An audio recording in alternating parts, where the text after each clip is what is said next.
ভাই সব আমরা এখন এখানে একত্রিত হয়েছি আমাদের এলাকার এক জঘন্য সন্তানের কিছু জঘন্য কথা শোনার জন্য। যার কথা না বললে নাই, তার কথা আপনারা শুনলে 7 বার গোসল করতে হবে এবং 4 বার অজু করতে হবে। কিন্তু তারপরেও আপনারা তার কিছু কথা শুনে যাবেন।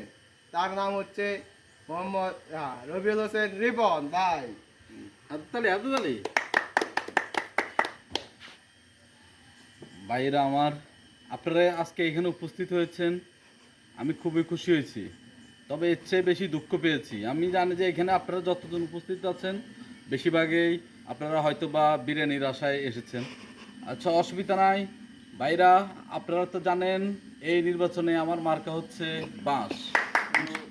ইনশাআল্লাহ ইনশাআল্লাহ আমি যদি জিতি, আমি আপনারা ভুলে গেল, আমি আপনাদের কথা বলবো না, আপনাদের বাঁশ দিতে আমি ইনশাআল্লাহ বলবো না। বাস মার্কা দিলে ভোট থাকবে না আর কাঁচা রোড।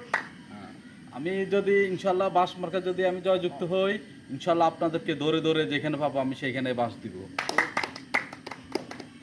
আপনারা আপনারা আমাকে এখন বাঁশ দেন, নির্বাচনের আগে আমাকে বাঁশ দেন, আর নির্বাচিত হওয়ার পরে আমি আপনাদের বাঁশ দিব।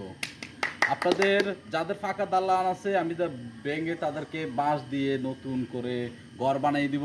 আর যাদের বাঁশের আছে আমি তাদেরকে বাঁশেরটা ভেঙে বেড়ার ইনশাল্লাহ বেড়ার ঘর বানিয়ে দিব ইনশাল্লাহ। আমার প্রতিশ্রুতি এটা। আমি ইনশাল্লাহ নতুন একটা পরিকল্পনা উত্থাপন করছি। আমাদের ব্রিজগুলোর মধ্যে রড দেওয়া হয়, এতে আমাদের অনেক কিছু অনেক টাকা অপচয় হয়। আমি ইনশাল্লাহ এই ব্রিজ থেকে শুরু করে যত রাস্তাঘাট আছে আমি সবগুলো বাঁশ দিয়ে ইনশাল্লাহ করে দিব। মোট কথা আপনাদের একমাত্র প্রতীক হচ্ছে বাঁশ।